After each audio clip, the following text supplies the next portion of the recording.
Hello सांग मैंने आज आम शिखा निजर चाष जमी को केमिति घर बारी परिणत करवा। निजर चाष जमी को घर बारी परिणत करने को हेले प्रथमे आम गूगल क्रोम को जीवा। सेठारे सर्च करवा ओडिशा रेवेन्यू सर्विस सर्च करवा। ओडिशा रेवेन्यू सर्विस सर्च करंतु। सर्च कर सारिया परे एठारे क्लिक करंतु।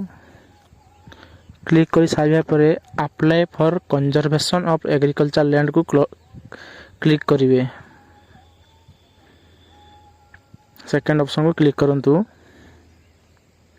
यहाँ पर यूजर वेरिफिकेशन नेम जहाँ ना अप्लाई हेबो बा जमी जहाँ ना अच्छी ताकू ही एप्लिकेट रखंतु ता नाम दियंतु।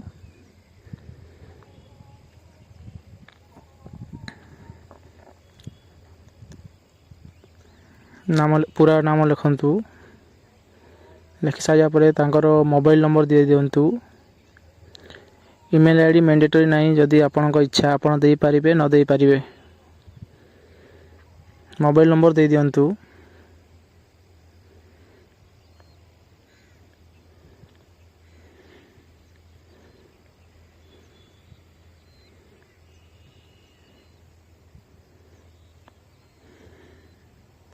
मोबाइल नंबर दे सारिबा परे गेट ओटीपी रे क्लिक करंतु।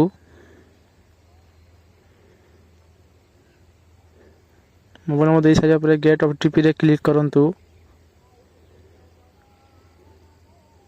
तापर निजर मोबाइल को आसीथिबा ओटीपी को एठारे फिलअप करंतु।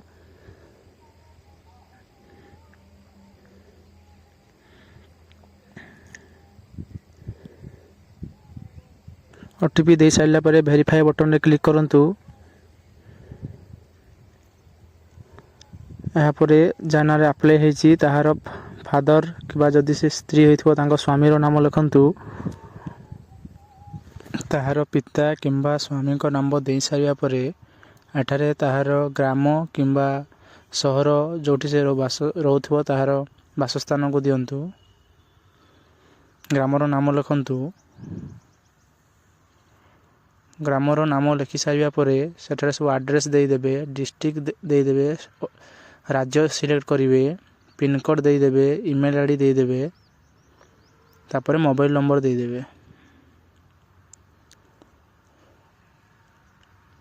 ईमेल आईडी मैंडेटरी अछि तेणु दे दियंतु। दे सारिया परे specific purpose for which the land will be utilise after conversation माने घर बारी आपण कोथि करूछंती ताहार पर्पज को दे देबे। ताहार कारण को एठी दे देबे। यथा घर बारी लिखि दियंतु बा हाउसिंग भी लिखि पारिबे कि अन्य कोनोसी कारण भी दे पारिबे।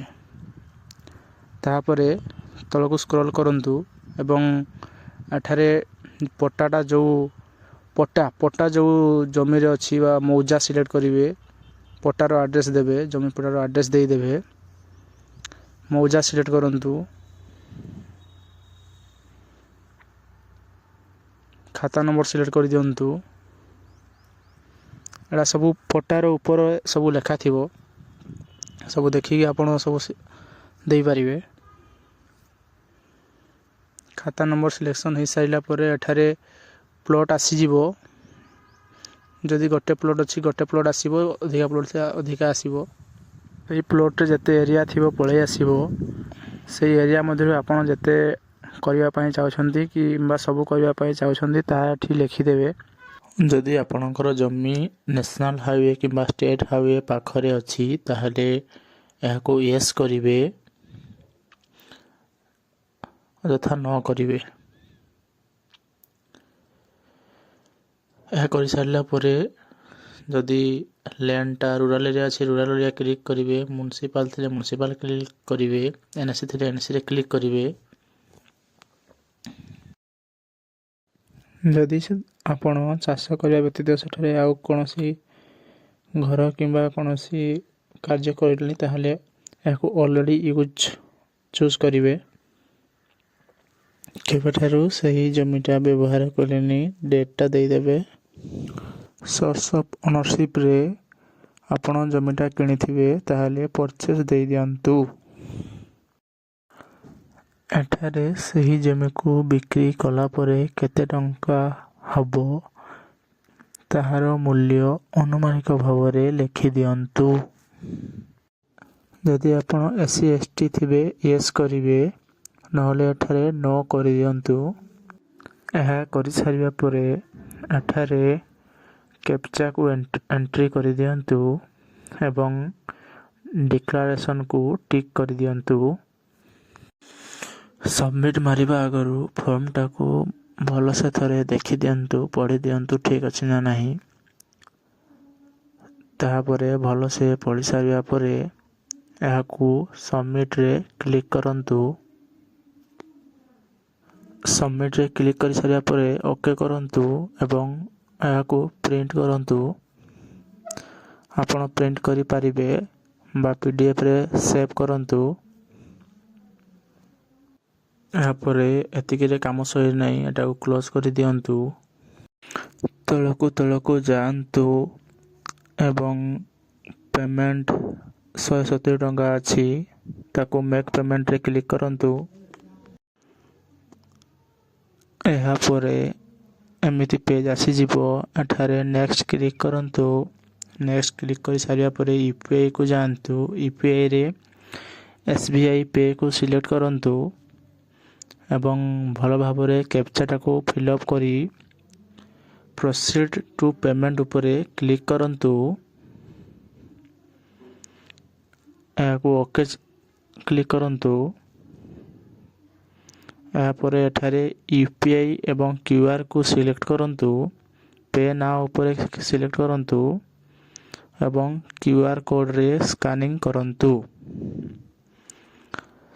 QR କୋଡ଼ରେ ପେମେଣ୍ଟ ହୋଇସାରିଲା ପରେ ଅଟୋମେଟିକ୍ ରିଡାଇରେକ୍ଟ ହୋଇଯିବ।